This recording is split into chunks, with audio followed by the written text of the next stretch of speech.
कहा जाता है कि अगर विरोधियों के पास ताकत होती कि वो भारत से कोई एक मुस्लिम प्रोडक्ट खत्म कर दें, तो उनका पहला निशाना रूह अफ़ज़ा होता। रूह अफ़ज़ा वो नाम है जिसने न सिर्फ विरोधियों की सत्ता और उनके वर्चस्व को चुनौती दी है, बल्कि उसने भारत के लिए जो किया वो आज तक कोई नहीं कर पाया। रूह अफ़ज़ा के खिलाफ जितनी साजिशें हुई उतनी साजिशें किसी के खिलाफ नहीं की गईं। ये वो शरबत है जिसे बर्बाद करने के लिए धर्म के ठेकेदारों ने अपनी पूरी ताकत लगा दी। ये वो मशरूब है जिसे मिटाने के लिए पूरा तंत्र एक हो गया। आखिर रूह अफ़ज़ा में ऐसा क्या है कि विरोधी ताकतें उसे खत्म करने के लिए अपना सब कुछ गंवाने को तैयार हैं? तो कहानी की शुरुआत होती है साल 1906 से, जब देश पर अंग्रेजों की हुकूमत थी और लॉर्ड कर्जन बंगाल के बंटवारे की रणनीति बना रहा था। ये वो दौर था जब देश की राजधानी दिल्ली में भीषण गर्मी पड़ रही थी। हालात ऐसे बन गए थे कि पूरा दिल्ली डिहाइड्रेशन, उल्टी और डायरिया जैसी बीमारियों से पीड़ित था। हर दिन सैकड़ों लोगों की मौतें हो रही थी और ऐसा लग रहा था मानो दिल्ली जल्द ही वीरान हो जाएगी। ऐसे दौर में जब मौत दिल्ली की सड़कों पर रक्स कर रही थी, तब एक शख्स अपने कमरे में बैठा जड़ी बूटियों के इख्तिलात से कुछ दवाएं बना रहा था।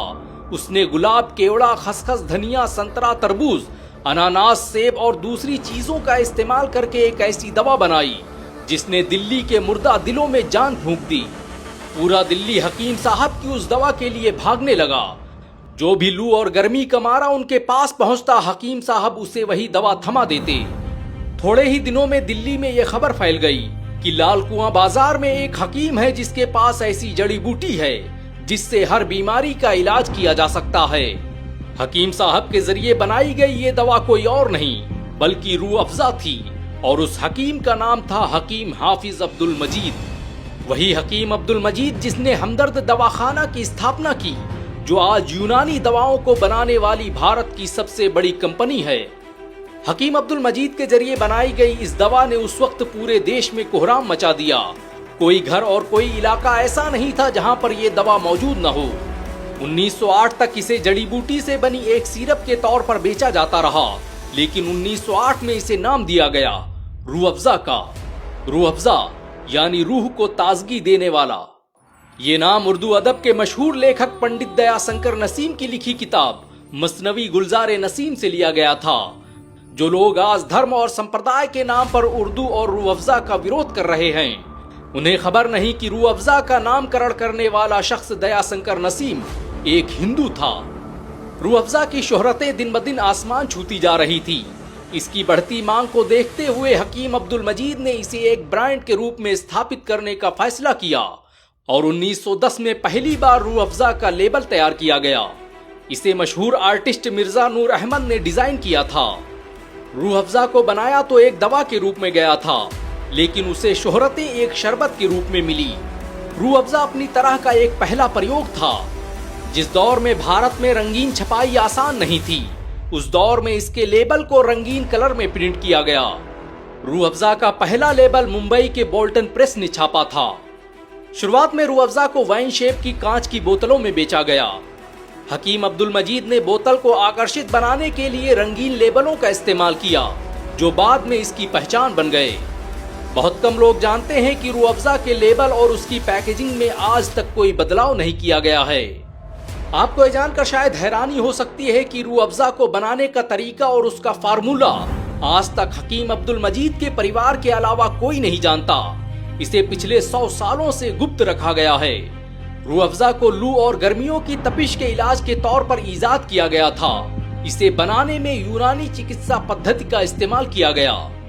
रूह अफ़ज़ा में 35 से अधिक फलों और जड़ी बूटियों का मिश्रण है, जिसमें संतरा, अनानास, स्ट्रॉबेरी, रसबेरी जैसे फल शामिल हैं। इसमें गुलाब जल और केवड़ा जैसे यूनानी नुस्खे भी इस्तेमाल हुए हैं, जो इसे ठंडक और औषधीय गुण प्रदान करते हैं। रूह अफ़ज़ा क्या है उसका अंदाजा इसी बात से लगाया जा सकता है कि हमदर्द का सालाना टर्नओवर 2500 करोड़ रुपए के ऊपर है, जिसमें अकेले रूह अफ़ज़ा से 700 करोड़ की कमाई होती है। रमजान के महीने में इसके बगैर कोई दस्तरख्वान नहीं सजता। ये शरबत आज भारत की तहजीब और विरासत का हिस्सा बन चुका है। रूह अफ़ज़ा की कामयाबी के साथ हमदर्द दवाखाने का नाम पूरे भारत में फैल गया। 1947 तक हमदर्द एक ऐसा ब्रांड बन गया था जो रूह अफ़ज़ा के अलावा सैकड़ों तरह की दवाएं बेचता था। हमदर्द द्वारा बनाई गई दवाएं आज भी पूरी दुनिया में इस्तेमाल की जाती हैं। पूरे भारत में हमदर्द के 5 लाख से भी ज्यादा आउटलेट मौजूद हैं और इसके द्वारा बनाई गई 600 से अधिक दवाओं से करोड़ों इंसानों की जिंदगी बचाई जा चुकी है। हमदर्द की वेबसाइट के मुताबिक ये कंपनी हर साल 30 करोड़ से ज्यादा यूनिट्स का उत्पादन करती है, जो इसके वैश्विक प्रभाव को दर्शाता है। रूह अफ़ज़ा से लेकर साफी, रोगने बादाम शीरी, जोसीना जैसी दवाएं आज हर घर में अपनी जगह बना चुकी हैं। 1922 में जब भारत में आजादी की रूपरेखा बनाई जा रही थी, तब हमदर्द ने देश के स्वदेशी आंदोलन में बड़ी भूमिका निभाई।